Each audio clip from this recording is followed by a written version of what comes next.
Gente, tudo bem com vocês? Espero que sim. Gente, tô iniciando aqui mais um vídeo pro meu canal. Espero muito que vocês gostem do vídeo de hoje.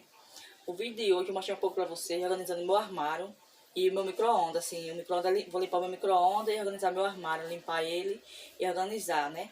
Gente, antes de assistir esse vídeo, eu peço a vocês que deixem seu like, se inscrevam no canal e bora pro vídeo.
vídeo foi esse. Espero que vocês tenham gostado do vídeo.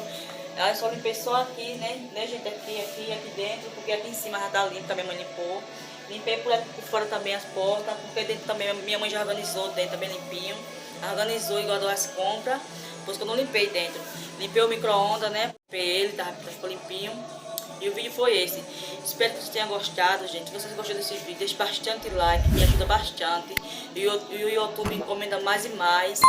Se inscreva no canal se você não é inscrito. Tá chegando muita gente nova no meu canal que eu tô vendo. Então se inscreve, gente. Deixe seu like, compartilha com os amigos.